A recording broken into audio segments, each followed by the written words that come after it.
한국경제TV 생생한 실전 투자 정보 와우퀴.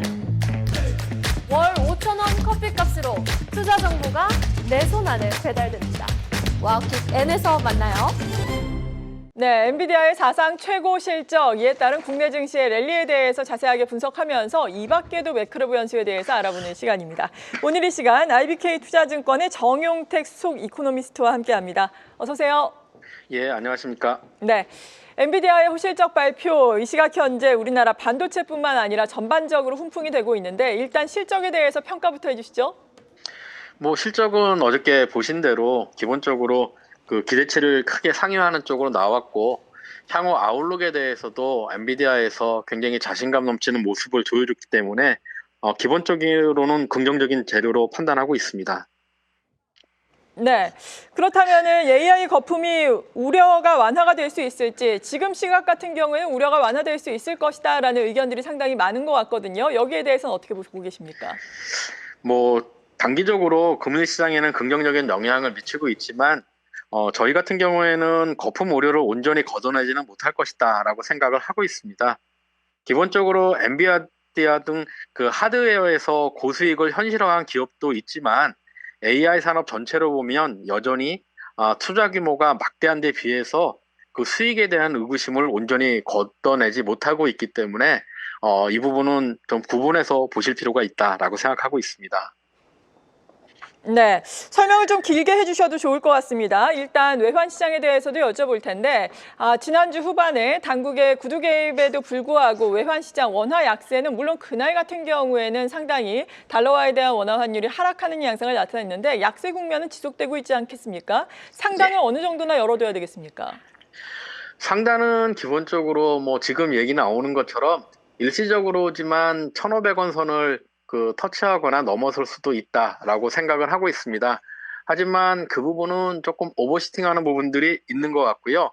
당연히 최근 들어와서 외환 시장에서 변동성이 상당히 커져 있고 자금 시장에서의 쏠림이 크기 때문에 상단은 설정하는 대로 얼마든지 터치는 할 수 있다라고 생각을 합니다. 하지만 환율이나 이런 부분을 볼 때 중심 밴드를 설정할 필요가 있거든요. 지금 상황에서 적정한 수준이 얼마 정도고 그것 대비해서 얼마큼 올라갈 수 있는지에 대한 부분들인데, 저희 하우스 같은 경우에는 팬데믹 이후에 우리나라 원달러 환율의 중심 밴드는 1380원 플러스 마이너스 100원 정도 생각하고 있습니다. 그래서 올해하고 내년도에 환율의 레인지는 1,400원에서 1,480원 정도가 중심 레인지다라고 생각을 하는데요.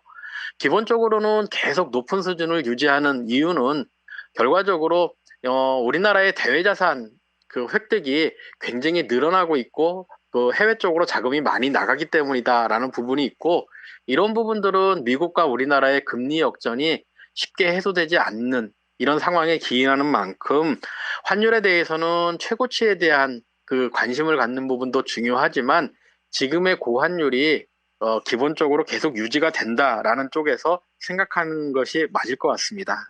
네, 그렇군요. 원화 약세가 계속해서 이어질 것이다라고 말씀해 주셨는데 이것 때문에 외국인의 차익 실현 매물이 계속해서 나오고 있는 것인지, 최근에 오늘 같은 경우에는 외국인 순매수를 하고 있지만 순매도 기조가 이어졌었잖아요. 그 근본적인 배경에 대해서는 어떻게 생각하고 계십니까?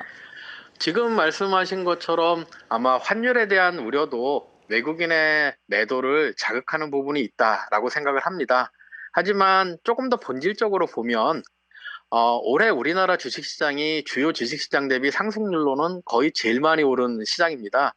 특히 상반기까지는 외국인들이 우리나라 시장 매수하지 않았죠. 외국인들의 매수가 하반기에 집중됐고 주가 상승도 하반기에 집중되면서 단기에 급등한 시장이기 때문에 당연히 외국인 투자가 입장에서 보면 이익을 실현할 동기가 충분히 있다라고 볼 수 있는 부분들이 있고요. 다만 급하게 이익이 실현되지는 않는다라고 생각하는 부분들은 반도체 때문에 그렇습니다. 반도체 경기 같은 경우에는 사실 엔비디아가 보여줬듯이 AI 부분에서도 하드웨어 쪽에 있는 기업들은 여전히 고수익이 현실화되고 있는 모습들 보여주고 있기 때문에, 그리고 내년도에도 여러 나라에서 그 경쟁적인 하드웨어 투자가 이루어지면서 반도체 경기 사이클이 유지가 되니까 올해는 이익 실현 때문에 외국인 매도가 꾸준히 이어질 수 있겠지만 과거처럼 장기적으로 이어지는 매도라기보다는 막 연초에 펀드들이 북 오프닝이 되면서 추가적으로 올 수 있다라는 쪽으로 정리하고 있습니다. 네, 그렇다면 단기적으로 이익 실현, 내년에는 외국인의 수급이 다시금 적극적으로 들어올 수 있다라고 보시는 건가요? 적극적이지는 않을 것 같습니다. 기본적으로는 주가가 많이 올라 있고 우리보다 더 수익률이 낮은 시장이나 이런 쪽으로 흘러갈 수 있는 부분들이 있기 때문에 매도 국면이 일정 부분의 박스권 국면으로 다시 전환되는 쪽으로 생각하고 있습니다. 네, 그렇군요. 그리고 다음 주에 한국은행의 금융통화위원회가 열립니다. 환율 여전히 불안하기 때문에 금리 인하를 하기에는 다른 여건들도 그렇고 좀 어려울 것으로 보여지는데 이에 따른 판단은 어떻게 보십니까? 실질적으로 저희도 11월 달에는 금리 동결 가능성을 높게 보고 있습니다. 환율에 대한 부분도 있지만 실질적으로 그 한국은행이나 하는 총재가 꾸준히 얘기하고 있는 부분들은 주택 가격이고요. 부동산 가격에 대한 부분들에서 그 에비던스를 확보하기 전까지는 지금의 동결 기조를 유지하겠다라고 얘기했기 때문에 기본적으로는 그 동결 기조가 유지가 될 가능성이 높다라고 생각을 하고 있습니다. 하지만 시간이 지나가면 특히 연말 연초 같은 경우에는 부동산의 비수기에 진입하고 그 다음에 10월 달에 내놓은 규제 체계 효과들이 이때부터는 아마 지표로 반영될 가능성이 있다라는 생각이고요. 환율 같은 경우에도 연말까지는 지금 수준을 계속 유지하면서 1,500원을 위협하는 모습이 될 가능성이 있지만 연말에는 우리나라의 결산 수요가 조금 발생하는 부분들이 있고 내년 1분기에는 채권 시장 쪽에서 외국인들의 자금 유입이 좀 기대되는 부분이 있어서 지금보다는 분위기가 조금 안정될 수 있다라고 보고 있기 때문에 아마 내년에 2, 3월 이후에는 한국은행의 금리 인하가 재개되지 않을까라고 생각하고 있습니다. 네. 그리고 미국의 고용 보고서를 기다리고 있었는데 미국의 경제 지표라든지 요즘에 계속해서 늦춰지고 있는 상황입니다. 이것에 따른 12월 금리 인하 가능성, 사실 지금은 동결 가능성이 훨씬 더 커지지 않습니까? 이러한 부분에 대해서도 짚어주시죠. 기본적으로 셧다운 장기화되면서 발표되는 경제 지표의 불확실성이 커진 부분은 맞습니다.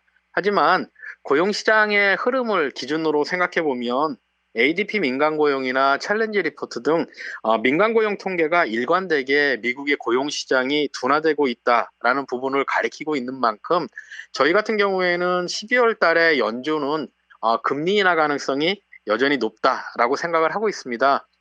물가 관련 지표가 여전히 부담스럽기는 하지만 아직까지 관세의 영향이 물가에 온전히 반영됐다라는 것을 확인하기 이전인 부분이 있고요. 또 연준의 기준금리가 다른 나라 또는 과거의 평균 밴드 대비해서는 상당히 높은 수준에 위치해 있기 때문에 지속적으로 연준을 공격하는 빌미를 주고 있습니다. 그렇기 때문에 저희는 이번 12월 달을 포함해서 내년 상반기까지 금리 수준으로 보면 3%대 중반까지 연준은 금리를 가능하면 좀 빠르게 인하하지 않을까라고 생각하고 있고요. 3% 중반 정도 연준 금리가 도달하고 나면 그 이후에 속도를 늦추거나 아니면 동결적으로 정책을 전환하지 않을까라는 쪽으로 생각을 하고 있습니다. 네, 지금 CME 페드와치를 보자면은 동결 가능성 67.2%까지 나오지만 그래도 전반적인 기조를 보자면은 3% 중반대까지는 인하 기조를 이어나갈 수 있을 것이다라고 말씀해 주셨습니다. 12월 한 우리 시간으로 10일이면은 FOMC 결과를 확인을 해볼 수 있을 텐데 이 동결이냐 인하냐 이 여부와 그리고 또 다른 관전 포인트는 어떤 게 있다고 보십니까? 실제로 보면 그 동결이냐 아니냐에 대한 부분은 우리나라 환율에 영향을 미칠 겁니다. 실질적으로 지금 우리나라 환율이 크게 오르고 있는 부분에서는 미 연준의 금리 인하 가능성이 낮아지면서 이런 부분들이 달러 강세를 유도하고 그것의 유탄으로서 원달러 환율이 튀고 있는 부분들이 있는데 아마 그 인하 쪽으로 결론이 나게 되면 실질적으로 원달러 환율도 밑에 쪽으로 되돌림될 가능성이 있고요. 그런 부분들은 외국인 매수라든가 아니면 우리 시장에도 영향을 미칠 수 있기 때문에 금리 인하 결정과 더불어서 우리나라 환율의 반응 이런 부분들은 체크해 볼 필요가 있습니다. 네, 그렇군요. 금리 인하와 그리고 우리나라 이에 따라서 원화 가치가 어떻게 움직이는지 확인을 해보자라고 말씀해 주셨습니다. 오늘은 엔비디아 훈풍으로 인해서 국내 증시 양대 지수가 오름세를 나타내고 있지만 최근에는 좀 상당히 민감한 시장이었잖아요. 미국 증시 물론 고점 대비해서 하락을 요즘에 하기도 했지만 미국보다도 더 민감하게 더 큰 낙폭을 보이기도 했었거든요. 국내 장세에 대해서는 최근에 조정의 성격에 대해서는 어떻게 보고 계십니까? 아직까지는 지금 말씀하신 것처럼 추세적으로 하향으로 전환했다라고 생각하기엔 성급한 것 같고요. 조정 국면에 있는 것은 맞는 것 같습니다. 워낙 많이 올랐기 때문에 사실은 조정 포인트도 좀 클 필요가 있는데 사실은 등락률 기준으로 보면 퍼센트 기준으로 보면 우리나라의 조정폭이 그렇게까지 크지는 않다라는 생각이기 때문에 여전히 저는 시장에서의 가격 부담이 좀 남아있는 상황이다라는 생각이고요. 그 다음에 외국인들은 북클로징 기간 쪽으로 들어가고 있기 때문에 기본적으로 지속적으로 이익을 실현하는 구간에 있고 미국 시장 역시 불안한 움직임을 지속하고 있기 때문에 조정 국면은 당분간 더 지속되는 부분이 있지 않는가라고 생각을 하고 있습니다.